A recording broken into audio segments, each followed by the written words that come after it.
It's all meat to me. Oops, all necromancers.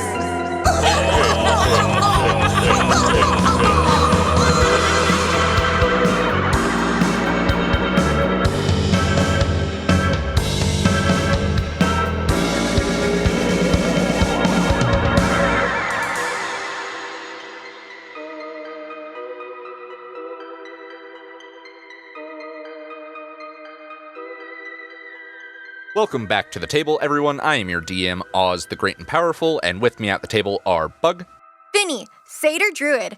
Show me what's in the soup. Why wouldn't you show me the soup? C, Madam L, half-elf bard who woke up on the wrong side of the floor today. and Bree. Salami Susanu, Hep Jep Libwibber, not afraid of ghosts.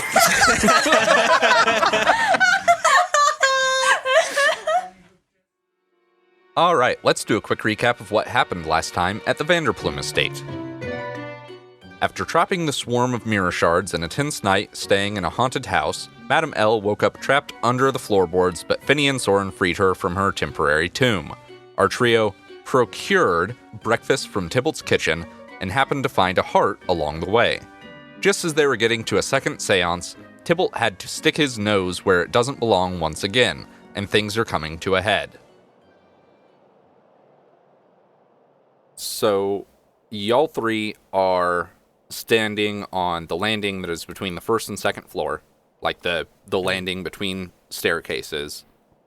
Up the stairs and slightly to the left, basically right under the trapdoor, is Tybalt and the floating specter of Lavinia that is all sorts of wigged out looking like claw-like hands, exaggerated facial expressions, and not only that, there are the shards of glass which are currently laying inert that are starting to slowly rise around Tybalt. And Finnie has just asked, essentially, what the hell is going on? Which I think shocks both parties upstairs.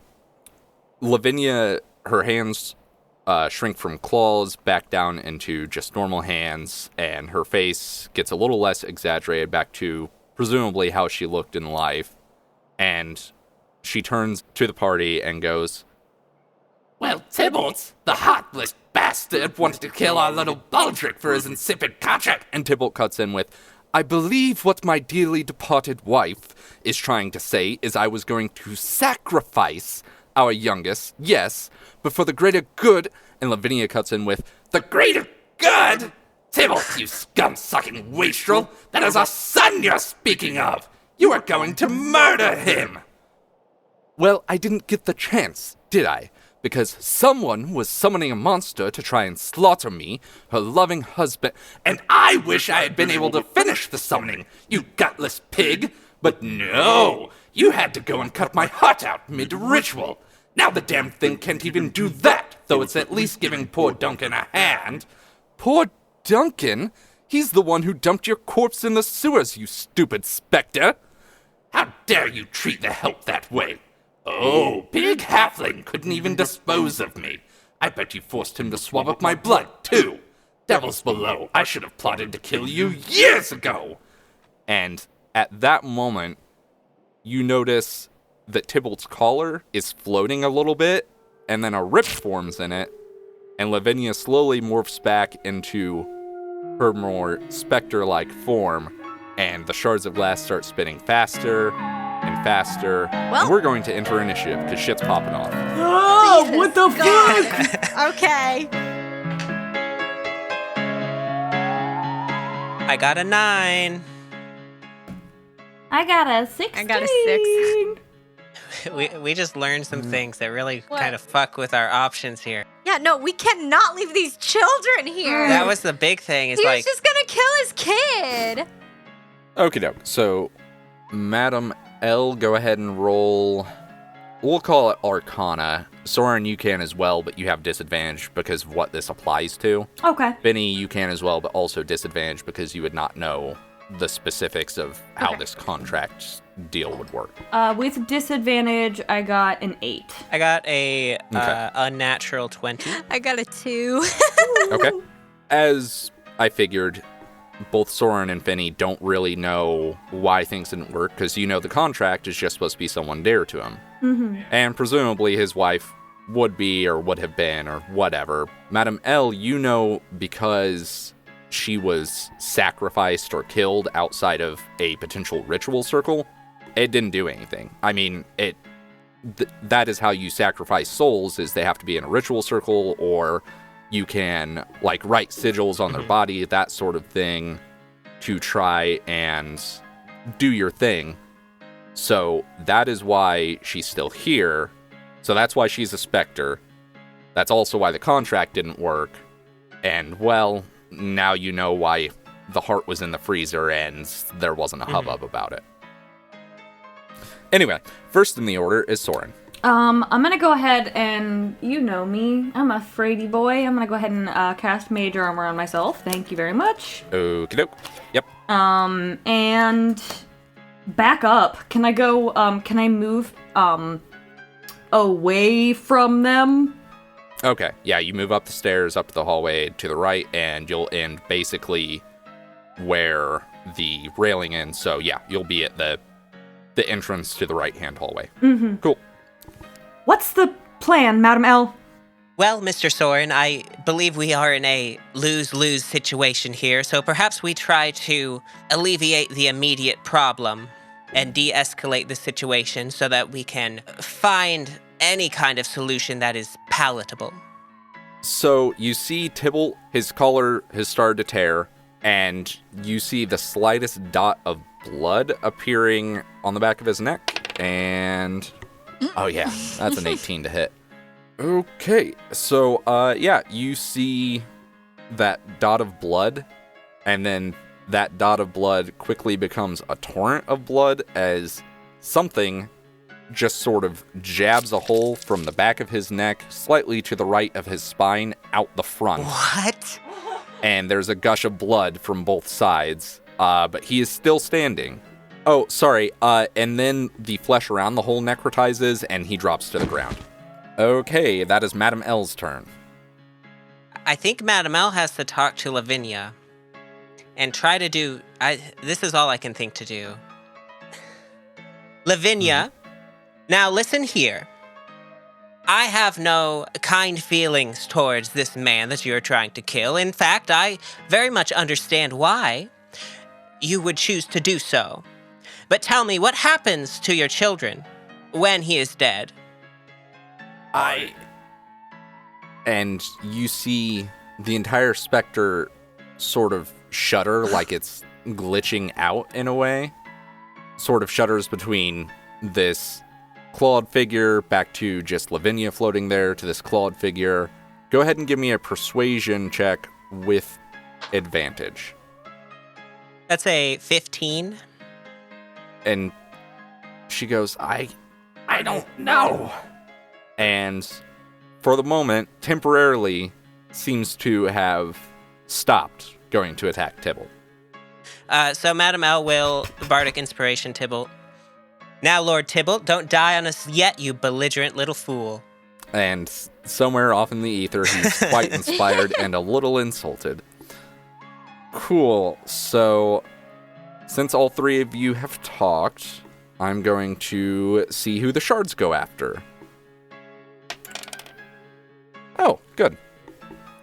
So you see the swarm of shards spin forward, presumably into the space where whatever it was that attacked Tybalt is, and spins real fast, and nothing seems to happen.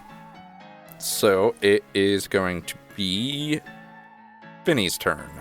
Okay. Finnie is going to throw the bead of fairy fire at where the skulk is. As I throw the bead, somehow my necklace starts to glow green, and so does the bead, and then the fire is a bright green color.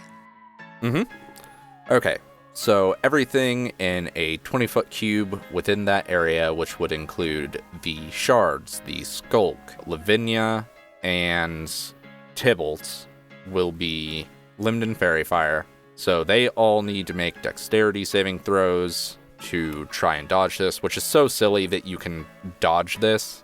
We'll go basically from left to right. Do the Spectre first. So she got an 11, which is not good. But now she's glowing, which is cool. The shards are fine. They got an 18. Tybalt automatically fails because he's unconscious, so now his corpse is glowing. Sorry, not his corpse, his unconscious body. And the Skulk is going to go. It does have a 19 dexterity, so... Oof. And it got a 3 plus 4, so 7 total. So it is also limbed in fairy fire, showing Lavinia but stretched. It's Hooray. unpleasant to look at. Yay! Oh. So, glowing Spectre, glowing Skulk, and glowing Tybalt. That will last for 1 minute, as you don't have to concentrate on the spell because it was in that wonderful little bead. So that will last from this round to 10 more rounds. Yay! More than enough time. Now we can see the ugly Skulk. Great! Uh-huh. I imagine it being like if someone made a dollar store reproduction of Lavinia. Bootleg Lavinia. Y'all have seen It Follows, right? No. I have, yes. He refuses to watch it with me. Okay, so you know when they're on the beach or whatever, and there's whatever the creature is for It Follows, but it's the stretched out thing? Uh-huh. That, Oh, but God. it's got a cute That little freaked me halfling out face on it. so much. Okay. Yeah, that's what it looks like. Oh, Oh, and also claws God. that are about a foot long. No. Uh-huh. No. Damn, baby. So, the good news is that if you decide to attack Lavinia, you will have advantage on attack rolls against her. If you decide to attack the Skulk, you'll have advantage on attack rolls. And if you decide to attack Tybalt, you will have double advantage because he's unconscious and therefore helpless and also limbed in fairy fire. Okay, it's Tybalt's turn. Death saving throw time. Is he gonna use his bardic inspiration? We'll see how it goes. What is that? It rolled into the shadows. Yes, he is. D6? I don't know. Let me see. Yes, D6. Okay. Still not good enough. That is 1 death fail for him. He got an 8 total. Oof, a doofa. 5 on the D20 and a 3 on the D6. Okay. Goes back to the top of the order. Sorrin. I don't know if I had the heart out in my hand already or not. Presumably so.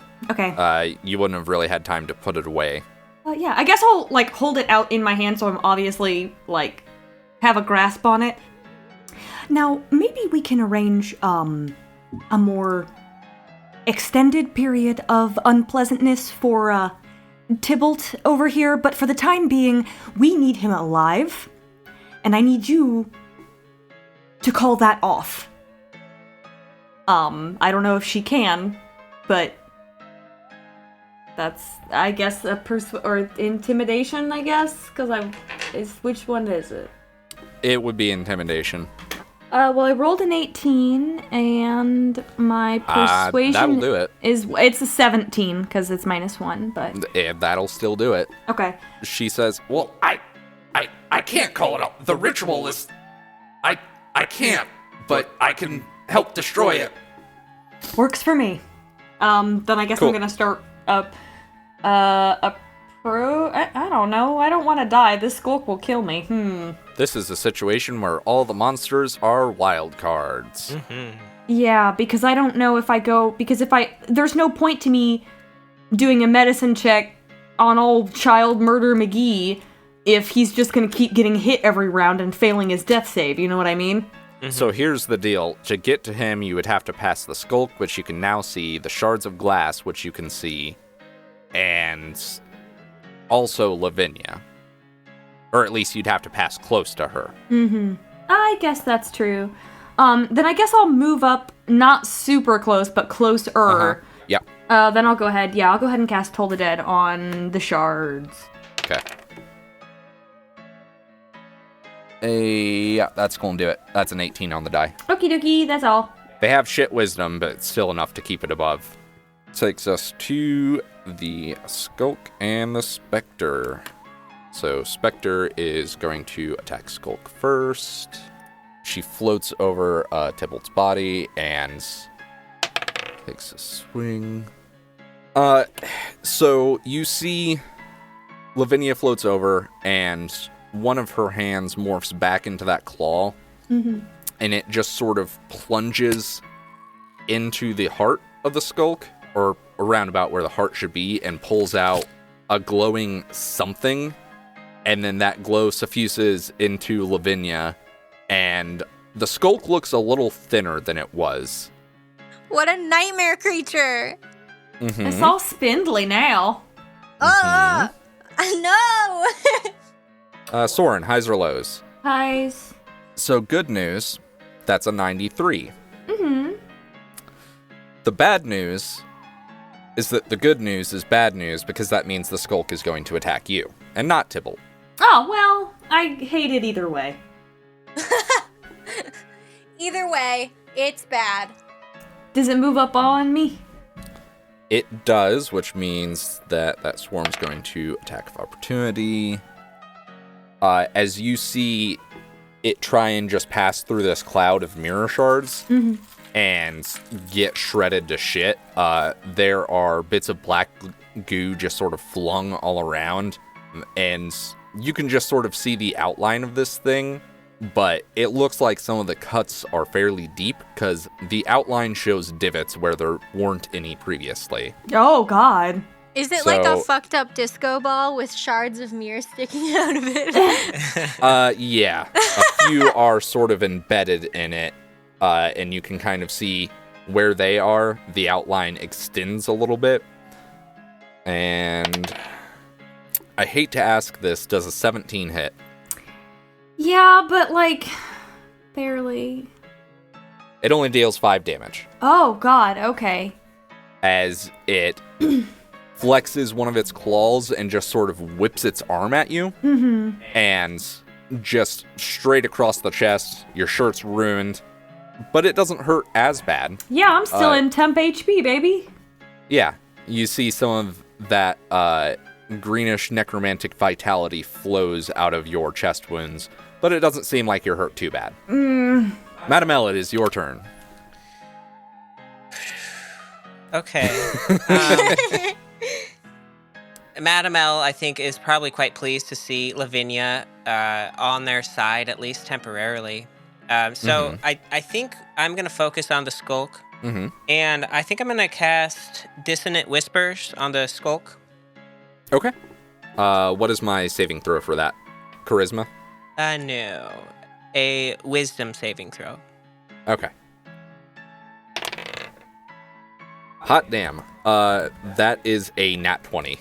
Oh, damn. No! Yeah. With its wisdom negative added, that's 18, but unfortunately a nat 20 is an auto pass. Yeah. You can't phase me! Yeah, perhaps it has some sort of that goo leaking out of its ears, but for whatever reason, it seems unaffected by your dissonant whispers. Do I take a attack of opportunity if I move towards Tybalt now, since the skulk came down, or? This hallway is not wide enough to effectively skirt around them, but it won't have advantage on you because it's no longer invisible, and Lavinia is not going to attack you. So, yes, you would, but it wouldn't be as bad as it could have been. Yeah, I guess I'll just have to do that. Okay. So we'll take this attack of opportunity. It rolled another nat 20. No! Does it crit on a attack of opportunity? Yeah. Yeah, Madam L's probably just gonna die then. Unconfirmed. Maybe not. You take 5 points of damage. Okay. Okay, that's not horrible. That's Yeah, just probably what most are you of at? it. That's just half It's of it. not as bad. Okay. It Just rolled half. Just half. very poorly All right. on its damage. What's it do to her? Hurts.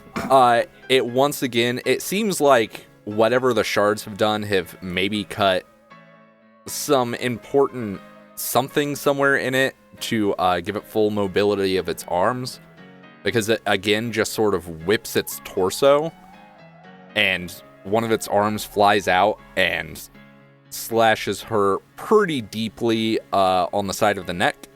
And, once again, if she had a high collar on for this outfit or whatever, it is ruined. Mm-hmm. That's a hat and a dress potentially ruined. Sorry. And, you're bleeding pretty heavily, but you're still up. Okay, yeah. Well, I'll go ahead and use that potion on Tybalt then, against my better judgment in some ways. 2d4 plus 2. So that's an 8. He comes back, and you see his wounds heal a little. Well, I shouldn't say a little bit, quite a lot of it. His throat closes back up, and some of his pallor fades away back to his normal skin tone. And his eyes burst open, and he coughs a little bit and looks at you and goes, What happened? Did she get me? Madame L, looking at him with just blood all over her, says through her teeth, Lord Tybalt, just keep your mouth shut for a while, please.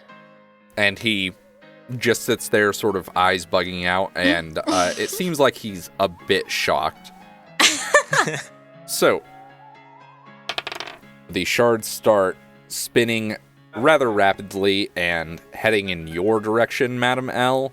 And then something occurs that causes them to just sort of slow down and just sort of float around you in an ethereal sort of way, and you kind of see your reflection a little bit in different mirror shards, and you look pretty messed up, but hey, at least they didn't stab you. Mm-hmm. Which is to say, they rolled a 2. Mm-hmm. You're safe for now. Young Finnegan, it is your turn. Alrighty. Well, I will say that the skulk is looking quite ragged. It's sort of hunched over in comparison to how it was standing before it got kind of shredded. Mm-hmm. And it seems like it's pretty close to death's door. okay. I think Finnie is going to use Produce Flame, throw a ball of fire at it. Yes, remember you have advantage on your attack roll now because it is highlighted by the fairy fire. Okay. 19. Hell yeah, that'll do it. Dokie. Yeah, how much damage I do to this ugly thing? 7. So maybe it's because your innate sort of fey magic is working in concert with this fairy fire, or maybe it was just that close to dying, or maybe skulk blood is highly flammable, but you sort of focus on your amulet and it glows a bright sort of green, and you just launch what should have been, a standard size fireball, something that fit in the size of your hand. It's about the size of a bowling ball. Whoa. And just blast this thing's head off. Just gone. Whoa. And you see its corpse sort of slump forward. Onto me? I should say, you see the outline sort of slump forward a little bit onto you, Sorrin, and then the glow fades, and you feel some sort of goo coat the front of you, Sorrin. But the skulk is gone. Did you guys see that? Thank you, That Finnie. was the biggest ball of fire I've ever made. Very good job. Thanks. I've got skulk goo on me. Okay. It's the best kind of goo that's invisible. Yummy. You'll never know if you're completely clean ever again. I don't expect no. to be. All right. It is Tybalt's turn. What's Tybalt gonna do? Master Salami, if you could throw me the heart, please. I don't respond to that at all. You, the big red one, throw me the heart. What is your name? Soiree? Susanu? No. Sursanu. Sorrin, that's it. Sorrin, throw me the heart. No. Well, that's his turn. Top of the order, Sorrin, it's your turn. Sorry. Oh, it's Sorrin's turn? Yeah, I was spacing out after all my good bad names for salami. That's my secret name. You're not allowed to tell people that. Oh, I'm sorry. That's my true name. Salami. Salami. Well, if it was your true name, then you should have thrown the heart, because that's the first one you used. He spelled it wrong in his command. head when he said it. Ah, spelled it with an E, gotta spell it with the I. Okay. So there's a bunch of shards. Tybalt's no longer actively dying. Yes. The skulk is dead. It's just the shards? Yep. Okay. Then I'll go ahead and cast Frostbite on the swarm of glass shards. You need to make a con save. DC 13. Okie doke. So here's the fun thing. This is something we haven't dealt with. Because I find it very good and fun. Spells with saves crit whenever someone gets a nat 1. The shards just got a nat 1 on their save. As such, your spell is going to deal double damage, and I am going to I'm going to use a spell surge chart to see what other fun effect your spell has. So it takes 4 damage. Roll me a d20 real quick, please. Okie dokie. Can do. 6. 6, you say? So the crit effect you got is called Good Hit. Do not roll your damage dice. Instead, deal the maximum result possible with those dice. 12. So 12 damage. So you release this sort of necrotic wind. Maybe ice crystals sort of just form around your hand. And this wind rockets out and sort of shoots past Madame L. And Madame L, it feels like you just went to the tundra. You know what it feels like in the barren tundra at the far north of Nethraxil, because you just felt wind from it, and the shards just freeze up and then turn to mirror dust. Just Beautiful. and are completely destroyed, and it sort of snows down around you. And also make sure to close your eyes, because glass dust in your eyes, not good. Tybalt goes, my eyes! At this point, we are no longer in initiative, as you have dealt with all hostile creatures. Yay!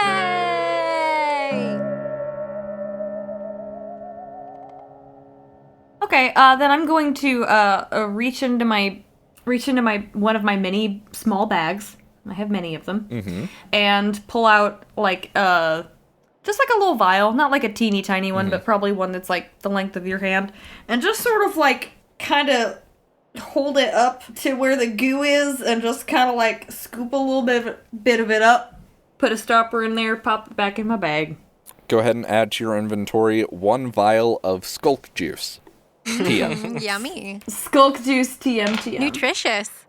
Part of a well-balanced breakfast. It's keto. No. Is skulk juice technically a meat? Who knows? I guess I'm gonna, after I've scooped that stuff up, I guess I'm gonna, like, look at Madame L and Finnie, and then, like, look at, Tybalt, and, like, kind of do a little punch gesture. Like, want me to knock him out? Does Tybalt look incapacitated in some capacity? Like, I mean, he is still on the ground, and like I said, he's basically half blinded from that whole mirror dust thing going on, so... Okay.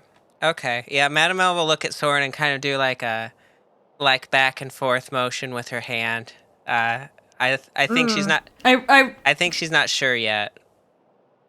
I raised my eyebrows like, Lavinia mirrors the back and forth hand motion. So Madame L will clear her throat and say, well, Lavinia, I think we now ought to talk about how best to ensure the safety of your children so that you can move on. Does that sound correct to you? And she doesn't sigh, because as a spirit, she does not breathe and cannot sigh. But she goes, Yes, I think so. I very much appreciate your cooperation in this. I know it is a difficult circumstance, to say the least. Okay, well then I'm going to cast Yeah. Charm Person on Tybalt. okay. Is he wise enough to beat me? How drunk is he still? Yeah, He is not, because he just got a 9 on the dice. And his wisdom is not that great. And he goes, is there some sort of... There's a greenish... Oh, hello. Hi! Yes, young Finnegan, what can I do for you, my friend? Would you be a dear and perhaps fetch some water so I can rinse out my eyes? No! That's fair. You can do that yourself. Would you mind perhaps assisting me so I may wash out my eyes? Fine. I'm letting him hold my arm, kind of like a little old person, and I'm like Now- a Boy Scout. As you assist him down the stairs, you notice that it's getting warmer in the house, and it seems like there's just the faintest hint of sunlight coming in from outside. And Lavinia just sort of flows gently behind you guys as you head to the kitchen to get some water to wash his eyes out. You notice that she seems to pointedly move around the rays of sunlight coming in through the windows. And when you walk through the dining room, the banners are no longer whipping like they're in a high wind. When you go into the kitchen, it's just a kitchen. Maybe, Madam L, you take a quick peek under the lid of the cauldron and see that it is just soup. Scalded soup, because it's been going for quite a long time, because I guess Duncan forgot about it. But yeah, he rinses his eyes out and he goes, so good to see you again, young Finnegan. Finnegan, would you mind... Yes? Would you mind keeping Lord Tybalt company while we speak with Lavinia in the parlor? What am I, like a babysitter or something? And I look at Tybalt with disgust. No, you're a manlet sitter. Oh, okay. That salami is so rude, isn't he, young Finnegan? Come along, I'll fetch us some nice cordials. I mean, I guess this is fine. Hey, yeah, fetch me some good food, too. Ah, of course, young Finnegan. If you want to go ahead and make yourself comfy at the dining room table, I will get right to that. Hell yes, hell yes, hell yes. And he busies himself in the kitchen. He pulls out a frying pan, goes and fetches a couple eggs from the pantry, and seems like he's prepared to make you, well, who knows how good his omelets are. Who knows if this man knows how to cook, but damn it, he's gonna try. And he's got an hour. He's got an hour. You have 1 hour to make an omelet. 1 hour of having a butler, hell yeah. All right, should we proceed to the parlor and speak with Lavinia? I think so, yeah.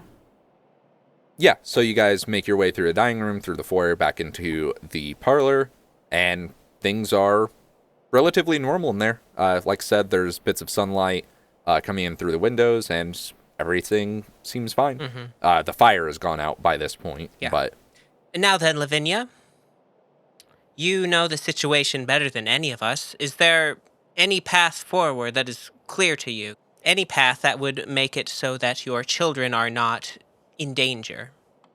Tybalt is not the man I married anymore. Perhaps he never was, but I have been haunting, well, I guess our abode for a long while, and I think he thought to sacrifice me in our bedroom. If you look below our, well, I guess it's no longer our marital bed, you will find a ritual circle carved there. If the sacrifice isn't me, then he will take one of the children. That is almost assured. Is there any way we can remove Tybalt from the equation? You You could, but where would my children go? I have no guarantee that they were written into his will. None of them are old enough to take his estate by right. Who knows where they would end up? Any extended family? Any friends? No, not in Helvetier. There's no guarantee that Duncan would potentially write to them, and regardless, Mr. Sorrin, is it? Yes, madam. Do you know what happens to those of a noble class who fail to succeed or exceed expectations here in Helvetier? I do not. No. Their households are consumed by their peers. All of his things, house, home, children, will be divvied up in the case of his fortunate demise, and unless he has someone written into his will who has claim, it is fair game, as it were. Does Madame L know what happens to the soul of someone who is sacrificed to meet a contract with a lesser devil? They are essentially enslaved in service to that devil. As far as what form they'll take, that is almost solely up to the devil the contract is made with. Generally, those who are sacrifices are brought back as lemures, or it could just be consumed by the devil to increase their own relative standing within Infernus. Lavinia, it seems like there is only one course of action in which your children are made safe, and so my question to you is that something you are willing to do? Is that a sacrifice you are willing to make? But what's to stop Lord Tybalt from just doing it again? He has 3 children. If he was willing to sacrifice 1, who's to say he's not willing to sacrifice 2 or 3 for his own gain? So, Finnegan, you're having a nice little seat at the dining room table. I have my hooves up on the table, and I'm leaned back in the chair, and I'm having a grand time. Oh yeah, there are some very large scuff marks under your hooves. Maybe you've just been sort of drumming them on the table as you wait for your food. And finally, out comes Tybalt from the kitchen, wearing a chef's hat slightly askew and an apron, things that you definitely didn't see in that kitchen, so maybe they were stored somewhere, who knows. And he goes, young Master Finnegan, here is our cordials and breakfast. Oh, And yes. he sets a plate in front of you, and then directly to your right-hand side at one of the places set. And it is quite possibly the worst-looking scrambled eggs you have ever seen. There's I hate it. bits that are burnt, and then others that is so runny that you're not sure that it's even fully cooked. It looks like maybe he was cracking eggs as he went along. Like he was like, no, that's not enough. And, well, maybe just one more. I take personal offense to this. And then you see in your glass, it is almost like 2 separate layers. A layer clearly of scotch, and then just like the thinnest little cap of this bubbly cordial on top. He says, of course, one of my favorite drinks, the Vanderplum Surprise. What's the surprise? Oh, it's the scotch. The scotch is the surprise. It is a joke, you see, young Finnie. Oh, funny. Anyway, eat up. Okay. Well, I mean, Finnie eats food out of the garbage, so I don't think Finnie actually really cares. No. And starts scarfing it down, and wow, yeah, this is really good. He takes a bite, and you see that clearly there was a bit of eggshell on his fork, and you hear a crunch, and then he goes, yes, quite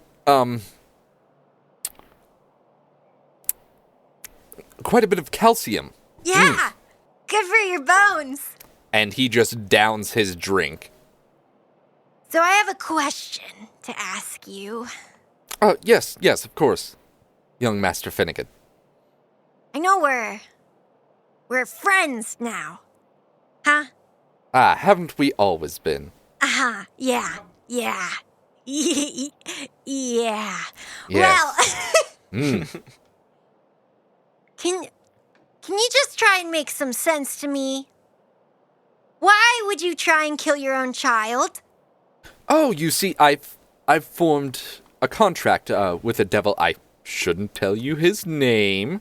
They don't You like when should. you do. Oh, of course. His name is Gogmath the Chortler. Great Okay. fellow. You listen. One of these days you'll have to meet him. Great at contracts. Good deal. Anyway, you see, I had signed this contract because I need a promotion at work. You see, to, of course, support my family and my Goliath servant, Duncan. And so all I had to do is sacrifice someone dear to me. And really, I've only known Baldric for 5 years. I mean, he's, the fuck? you know, What the fuck? What the fuck? he's a little scamp. But then, of course, Lavinia had to disagree with me. We had quite a few arguments in the study, let me tell you. And so one night, while I was on my way to bed, I had heard a bit of a thumping upstairs, where I keep my things, my old war medals and what have you from my time in the service, yes.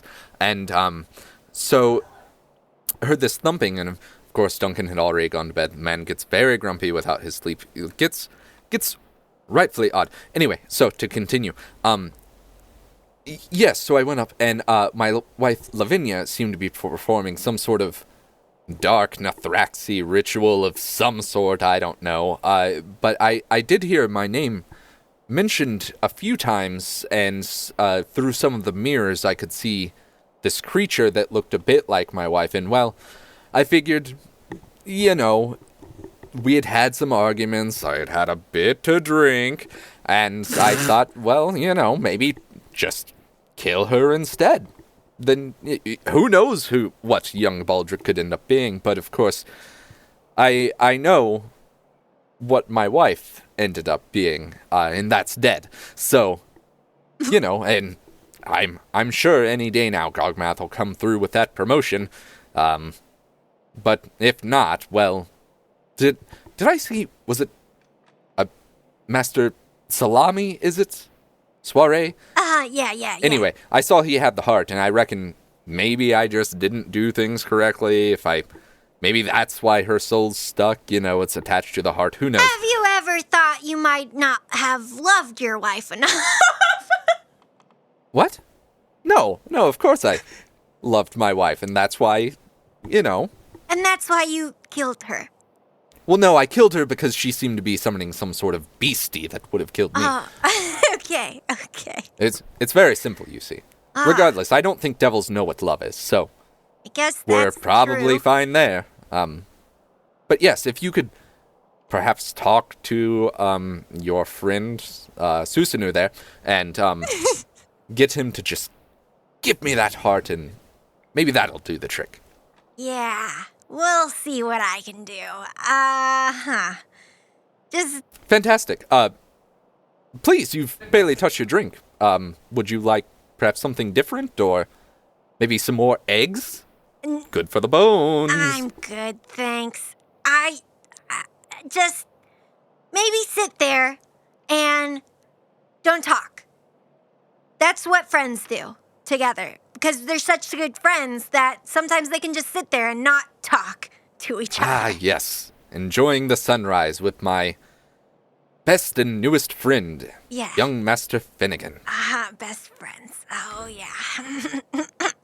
We can just have you guys entering, Lavinia following, and Salami still carrying the heart. And as you guys enter, Tybalt looks up and goes, "Oh, hello." He doesn't offer you anything. He continues sipping his drink in silence with Finnie. Finnie and Wallace are eating eggs, and they look up and, "Hi, what's up? I've got some eggs. You want any?" I'm fine, thank you. Lord Tybalt, I believe we have come to an agreement. Oh, fantastic. Lavinia, is there anything you would like to say to Lord Tybalt? And she turns and looks at him, and you see her face start to distort again, or her fingers extend into claws, and she goes, I'll see you in hell. and he goes, no, I don't think you will. Okay. All right. Madam L stands in between them. Lord Tybalt, Lavinia has agreed to be sacrificed in order to assure the safety of her children. Oh, fantastic. I should have talked to you months ago. I turn to Tybalt and I say, okay, so if she makes this sacrifice, you tell me as friends right now, will you hurt your kids? Like, will you do that? Or are you going to be a good dad? Hurt them? No, of course not. I mean, if I sacrifice her and, do some sobbing and seeming distraught, then Gogmath will probably accept it, and I'll have my promotion, and everything will be good as gravy, as they say. Good as gravy. Okay. Everything will be as excellent as these eggs were, eh, young Master Finnegan? Oh, yep. You're more right than you even know. Fantastic. Well, daylight's burning. So, Master, Soup, if you would hand me the pot, please, and we can take care of this and pay you, and you can be on your way, and my dear children and Goliath servant can finally come home. Really, it's odd that they haven't knocked or anything else. Anyway, if you will follow me to the bedchamber, we can get this ball a-rolling. I hate that he's talking like this about killing his wife. I know, it's She's the worst. already dead, it's fine. Of course, Lord Vanderplum. Is Lavinia still, sort of floating around? Yeah. Can I try to, trail in the back so maybe I can have a brief word with her? Sure. I know this is, probably a poor time to ask, Lavinia. However, I do have a quick question. Yes, what would that be, Sorrin? Does this, and I hold out, I guess I have the heart in my hand, need to be completely intact in order for Lord Vanderplum's sacrifice to work? As far as I know, if the spell is broken before my heart is destroyed within the ritual circle, I will simply follow the path of the endless spiral. But as far as afterwards, well, it's just meat. Okay. Thank you, Lavinia. Sure, after all, you have my heart. And she quirks a little smile at that. Oh no! There's an infinitely deep sadness in her eyes. I know. I'm sorry, Lavinia. I am too. Sorry. She floats up the stairs. Well, she doesn't float up the stairs. Why would she do that? She's a fucking ghost. She phases through the wall. It's sick. Wow. Whoa.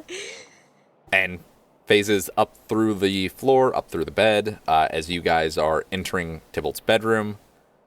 Yeah, it's a fairly large 4-poster bed, and Tybalt goes, Young Master Finnegan, perhaps you could help me in moving this aside. Had a whole plan to, sacrifice her in the bed, but anyway, Yeah. the circle is under there, and unfortunately, Duncan isn't around to help, so I guess I'll help. I'm You know. a child, but perhaps your friends could assist us. Oh, my hands are full. Well, I look at Madame L, who has blood all over her, and her neck is still kind of, gross looking. And then I look at Sorrin with a heart in his hand, and I'm just like, whatever, let's just do it ourselves. And he grabs one of the ends of the bed and just starts pushing, and you guys are able to just sort of shift it. It's a tiny bed.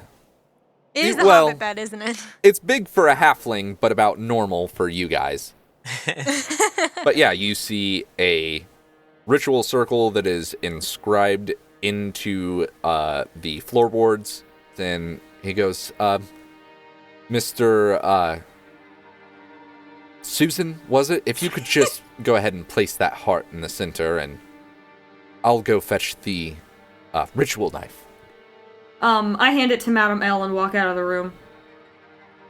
I'm just leaning against the door, or near the door, arms crossed, 1,000-yard stare. And he leaves the room and comes back with that athame that you guys saw that had plunked into the table and goes, haven't got to use this in ages. Well, actually, it was about a month and a half ago. Anyway. Oh my god. Oh my god. Madame L has the heart, and it's strange for her, I think, at this point, as, like, a member of Helveteer, and, like, somebody who's quite familiar with all of this kind of stuff, because I don't think it's ever really touched home in the way it has now. So I think she'll look down at the heart and look up at Lavinia and say, Madam, do you have any last words? Any last wishes? Tell my children I love them. I'll make sure that happens. And Tybalt goes, excellent. Always a joy, that young Master Finnegan. Anyway, Madame L, if you'd go ahead and hand me the heart, and we'll get this taken care of. And he sort of takes it from your hand and steps into the middle of the ritual circle and goes, Iya, gogmata trutla, iya, and stabs into the heart. Oh, Jesus! And there is a flash of reddish light, and he is completely obscured by this. There is a powerful wind that sort of pushes throughout the room and blows the both of you back and knocks you slightly forward, Sorrin. And when the light clears, everything's good. The ritual circle is inert, and Tybalt looks at you and goes, well, that didn't happen when I killed her the first time, so hopefully things have taken effect. Is she gone? Yeah, Lavinia is gone. I think Finnie looks around very sad and says, yeah, I guess everything's good. Madame L kind of hesitantly pats Finnie on the shoulder. Thanks, madam. I reckon I should be tracking down my Goliath servant and children. I'm sure they'd like to come home to a quiet household, and, well, we did make a mess of the place, didn't we, young Master Finnegan? Someone has to clean it up. Certainly not me. And he strolls out of the room, just sort of twiddling the dagger in his fingers, just holding the heart, and Oh, wait, he's holding it? whistling. Huh? Oh, he's holding the heart? Yeah. What's he He's going to take it and throw it away. It's useless now. I think Finnie runs after him and says, hey, as friends, again, we're friends, like I said before, can I have that? I think I want to bury her. I know you don't really care, but I think I do. Of course, Master Finnegan. Thank you. Always were one of those bleeding hearts, weren't you? And he winks and walks out the door, twiddling the dagger between his fingers and whistling a jaunty little tune. Finnie holds on to the heart sentimentally. Oh, Finnie, I need it! Why did you take it? I want it! I mean, you could always ask for a piece.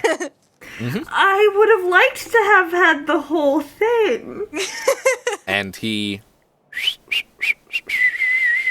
just strolls down the stairs and opens his front doors, and his sunlight floods in, and standing there on the doorstep, hand raised, is Duncan, getting ready to knock with 3 children in tow.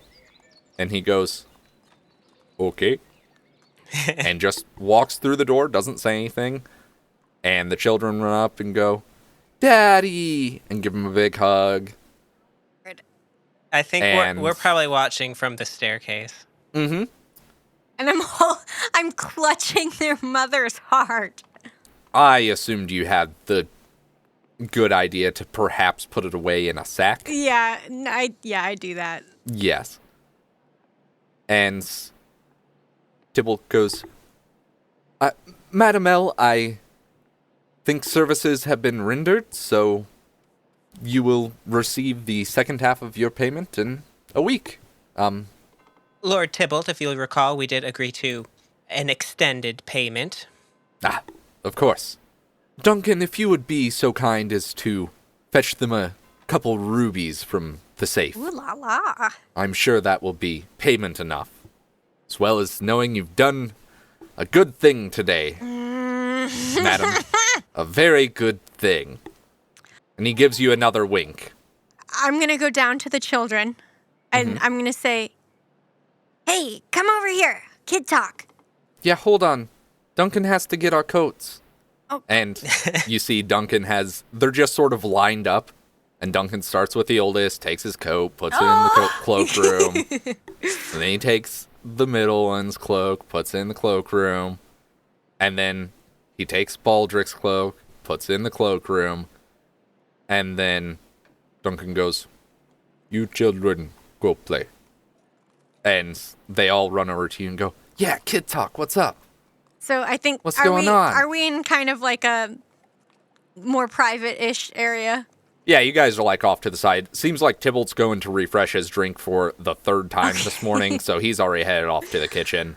Okay. Hi. So, I saw your mom, like you said. She was floating and stuff. Oh, yeah?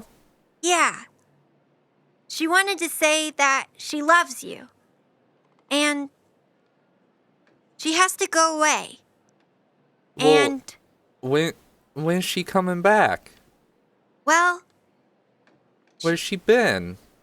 she might not come back. But she wants you to know that it's okay. And that you guys should look after each other and stick up for each other. And trust me, I know how it is sticking up for myself. But you guys have each other. So I promise it'll be okay. Well, okay.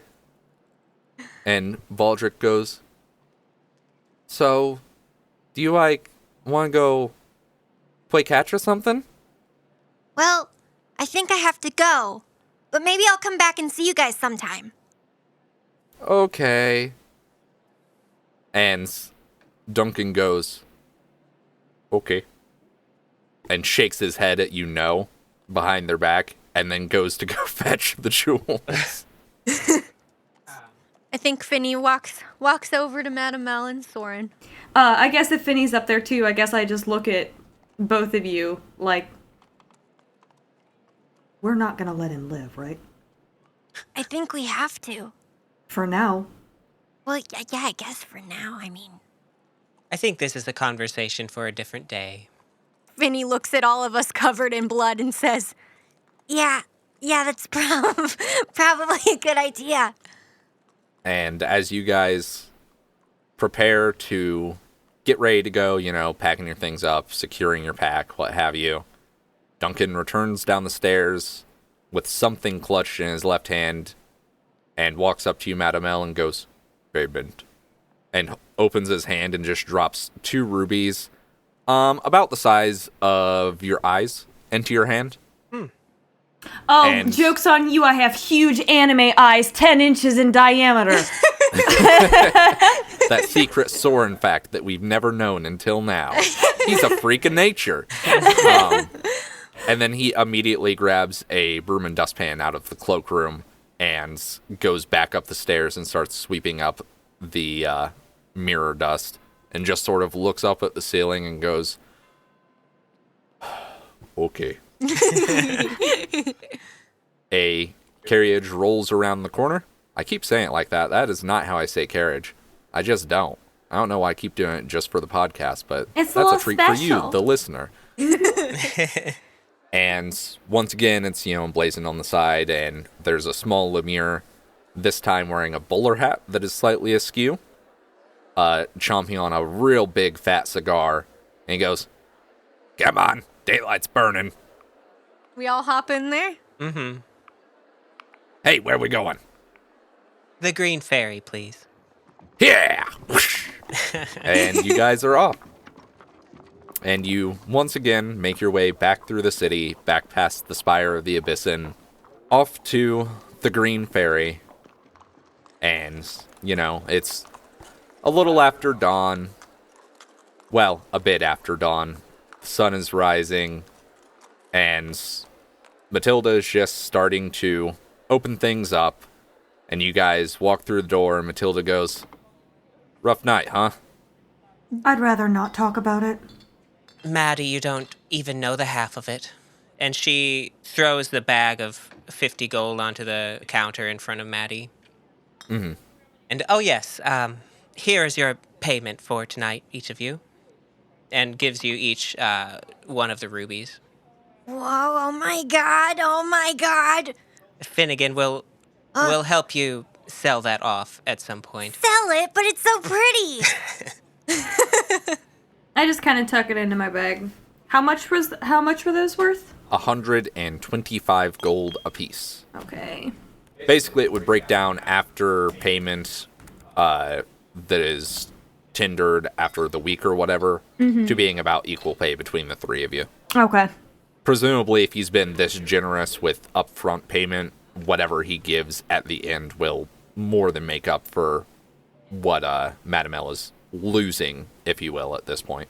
Yeah, Madame L just gives all of her money to Maddie anyway. Yeah. If I didn't need it, I wouldn't keep it. If you think in, 3 seasons I'm not coming back to fucking murder this man when I'm level 11, you're fucking dead wrong. And Maddie goes, how about you guys take a seat, I'll get you some drinks, and we'll look into getting those wounds tended to, huh? I have, quite a lot to, think about, and I would prefer to do it alone. Madam L, I will speak with you again soon. It's lovely to meet you, Finnie. I'll be in touch. And I leave. Yeah, Madame L will sit on the bar stool, kind of, how you sit on your arms and then slide down. Mm-hmm. And I think she's just going to pass out there on the counter. She didn't have a good sleep. No. I think Finnie just sits down next to her and is like, can I have some food? Sure, kid. Thanks. Matilda goes back into the kitchen.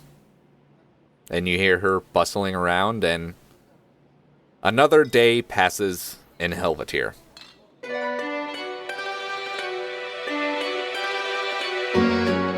Hi, everyone. C here. And Bug. Thanks for listening to our weird, depressing little adventure thus far. Next week, we'll be following a day in the lives of Sorrin and Madame L, effectively representing their ascension to level 2. My sweet Finnie gets his own episode the week after because he's so good and pure. As always, you can follow us on Instagram, Twitter, and Facebook at All Necromancers for art, music, and details on the show. We'll be back next week. See you then.